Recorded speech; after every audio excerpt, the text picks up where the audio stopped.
All right, give me 3. Here we go. UGA players that are being overlooked. All right, I'm going to start here for first and foremost. I don't know why sometimes that wants to come out of my mouth forced. Number 3, Ja'Cory Thomas. And here's why. Ja'Cory Thomas, the rare Georgia defensive back that is a quality starter and a quality backup at 2 positions. Yeah, I feel 100% confident based off what I've seen and heard that if Ja'Cory Thomas had to start at safety opposite of Malachi Starks tomorrow, they'd be happy. They'd be fine. It wouldn't be ideal, right? He's not going to start there right now. Looks like it's a battle between Dan Jackson, Pope, and KJ Bolden. But if they had to throw Ja'Cory Thomas out there, they'd be okay. He's winnable. They had to play Ja'Cory Thomas at star right now. Winnable. Like they're good. They're going to be satisfied. They're not going to be like fretting Ja'Cory Thomas going out there against Tennessee if it had to happen tomorrow. That's so valuable and so rare and such a of course. And he's, by the way, he's like on the leadership council. They gave him to the media this spring. So like he is a trustworthy human and he's that at 2 different spots. That's a tremendous value. And I think it gets overlooked in this discussion every single time we talk about a really, really loaded and deep defensive back room. This other one is not overlooked by everybody else. He's not undervalued by everybody else, but he is constantly left out of conversations. When I start rattling off this position group, it's Arian Smith. For some reason, every single time I forget Arian Smith when I start rattling off names that need to have good years at the wide receiver position. I mean, shit, I get to Anthony Evans before I get to Arian Smith. I don't know what that is. I don't know why my brain does that, because there's nothing out of the intel. There's nothing out of the film. There's nothing out of it except for the dropping of the ball. There's nothing out of any of that says Arian shouldn't have a good year. Arian isn't a leader. Arian's one of the more boisterous and lead by example humans that they have on this roster from everything we've heard from both Kirby Smart and Inside Sourcing this spring. So there's that. I think he gets overlooked by me specifically. I'm not saying nationally or the narrative inside the beat, but I personally always forget him, and I got to stop doing that. So I'll put him on this list. The other one that I think gets overlooked or doesn't get talked about, and this is fair because he's not on campus yet. I think it's getting overlooked by every other outlet. I don't listen, read anything else, but I don't know if anyone else is talking about Nate Frazier the way that they should. Correct. I think Nate Frazier's going to play. I think Nate Frazier's going to get some run this year, and that's going to be important for this offense. It's very, very electric. So Nate Frazier, my number 1. Hey, yours truly. Give him 3. Who's up? You can go next this time. Sounds good. All right, so the first player I have getting overlooked. Can I give a production note here? When your teammates fiddling with water, trying to get one, go first. Take the ball. The noise filling with water. It's right there next to be you. courtesy. It's all good, man. It's all good. Sorry for being nice. It's okay, man.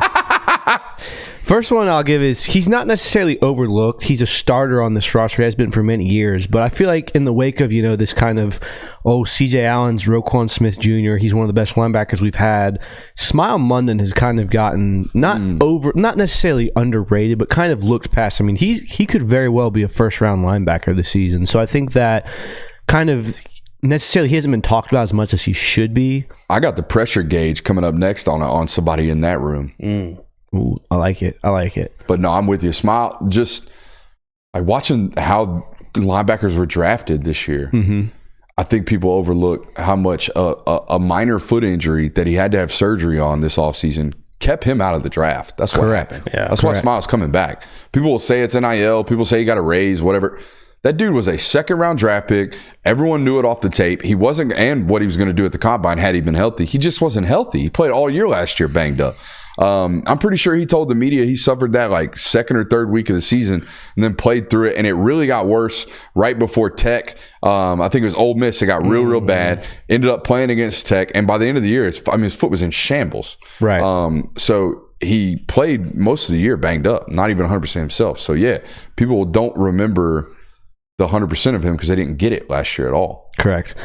Next guy, I'm just going to keep banging this drum until the 2024 season starts, but Dalen Everett is being overlooked for the Bulldogs secondary. Yeah. I think he is one of the clear-cut starters in that room where there's still a lot of questions as to, who's going to get the run. I'm sure they have answers by now, but as of spring day, we don't really know who the other corner is going to be outside of that.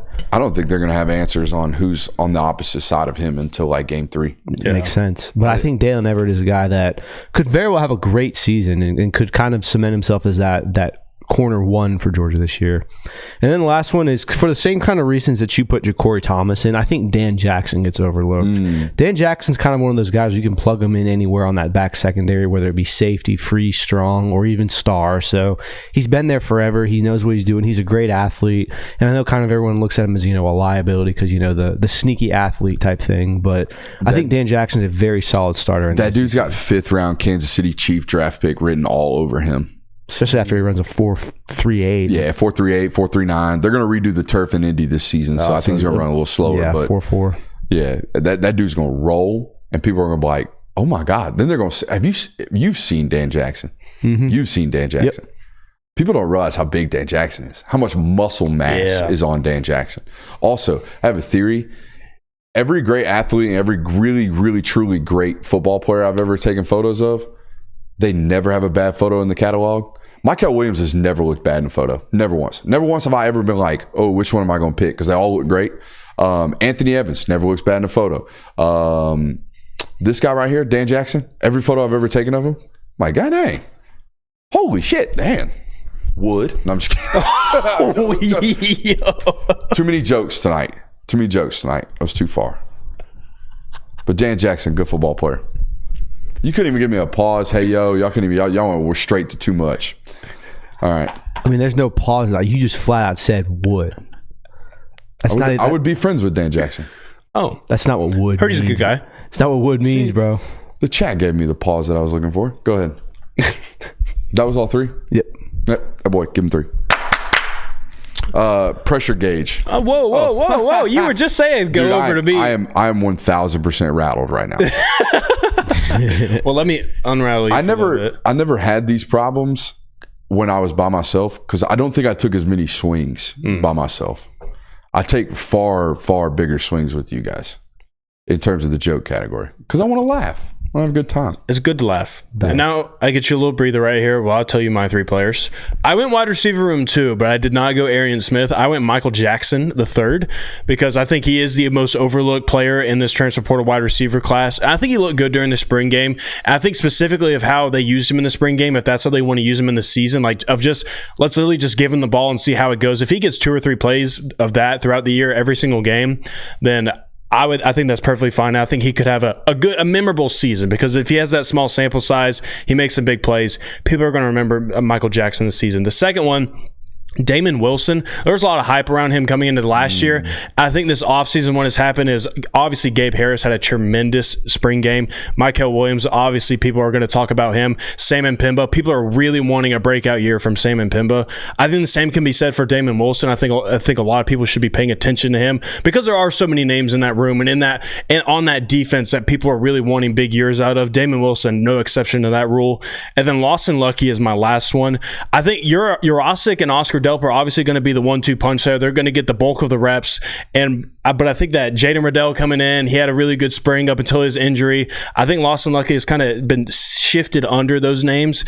And then too, I think last year when you saw him in games, the game just looked way too fast at times. He just looked like he was out of control a little bit. Mm-hmm. Where that second year, I think that's where you find some comfortability with him and he'll have a better year. You mentioned Gabe Harris there in your second one. Oh, by the way, Jay Will, give him 3. You mentioned Gabe Harris. And we're getting to the point in my career, CTE brain, forgive me. I'm going to say this a lot moving forward. I don't know if I've told this story, but I'm going to tell it again. One of my first tours, one of my last stops in the spring was Valdosta because Gabe was there. He had just transferred there. And Shelton Felton had I think he was in his second year down there at Valdosta after old Rush Probst got ran out of there. And Shelton, so they go from Rush to Shelton. 2 historically really good football coaches, 2 totally different football guys, both really hard-nosed coaches. The first time I saw Gabe at practice, walked everywhere. Didn't listen to a single coach. Head down. 2-minute drill where it's supposed to be competition period. Walking on the field. I was blown away. And I was almost angry because as someone who I'm not 6'5". I'm barely 6'1", barely 6.5", maybe. Wasn't ever going to play big time football, but I love football. I loved playing. I loved working out. I loved working hard. And I felt like when I got done, I worked for every bit of it that I did. So when I see someone that is like Gabe Harris, like all Georgia football players that play at the University of Georgia and are recruited like this guy was, just handpicked by the Lord above to be an edge rusher. 6'5", 245 pounds, just gorgeous, extremely athletic. His freshman or sophomore highlight tape, the very first play on it is him covering kickoffs at 6'5", 240 pounds. Like, this is who this human is. So when I saw this level of effort, I got like really almost like ill, like angry, just frustrated. I drove all the way home, just 5.5 hours just sitting on it. Like, God, he's going to waste it. I saw that kid 2 months later, and he was a young man at that point. He's a kid. I saw him 2 months later at an OTA that Valdosta came up to Parkview to practice all these Gwinnett County 7A schools, and they're full pads. He is playing football like his life depends upon it. He is running every play down like his hair is on fire. Have not seen anybody play that hard since. He's at Georgia right now, and when Kirby Smart talks about that kid, he says, we don't have anybody that plays harder than that dude. He hunts. Guys, Chaz Chambliss is on the roster. This is what this guy has turned into. And the first time I ever saw him, he was like one of the worst effort players I've ever seen. And now he is akin to any practicer they've ever had at the University of Georgia. I don't know what the point of that story is to tell you other than, like, don't ever fully label and fully eval a kid. Don't ever do it. And definitely see them twice. You know? So, yeah, that's my Gabe Harris story. And I'll tell that one multiple times, I would imagine. Good story. Because it reaffirmed, like I said, to me, like, you can't – they're still 17. Hell, some of them that you're seeing still might be 15. Yeah. You have no idea what might change, what changes they might make.